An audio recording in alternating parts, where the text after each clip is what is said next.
សួស្តីអ្នកនរគ្នាក៏ដូចជាបងប្អូនដែលនិយមប្រើប្រាស់ម៉ូតូកង់ 3 TVS អរគ្នាថ្ងៃនេះក្រុមការងារម៉ូតូកង់ 3 TVS សូមណែនាំបងប្អូនឲ្យស្គាល់ពីទីតាំងថ្មីរបស់ដំណើរចែកចាយម៉ូតូកង់ 3 TVS ខណ្ឌនិស័យកែវ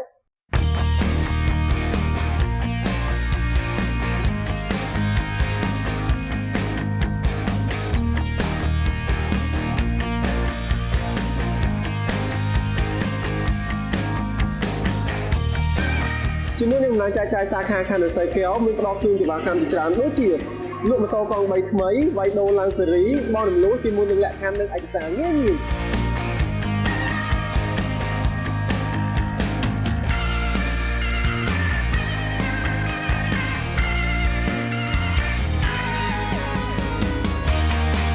ចំណែកសេវាកម្មជួសជុលមានត្រួតពិនិត្យម៉ូតូកង់ 3 ផ្លាស់ប្ដូរគ្រឿងបន្លាស់ប្ដូរពេញម៉ាស៊ីនជាមួយនឹងជាងជំនាញដែលធ្វើការបណ្ដុះបណ្ដាលចេញពីក្រុមហ៊ុនផ្ទាល់តែម្ដង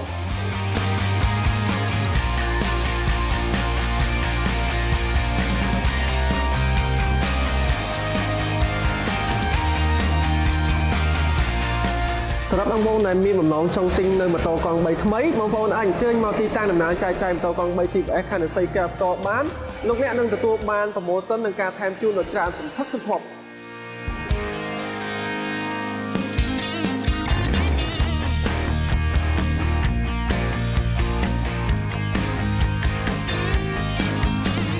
សម្រាប់ទីតាំងស្ថិតនៅភូមិឃ្លាំងសាំងសង្កាត់និស័យកែវខណ្ឌនិស័យកែវរាជធានីភ្នំពេញ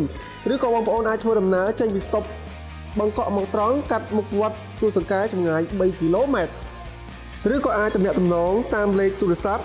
098 500 660 089 500 660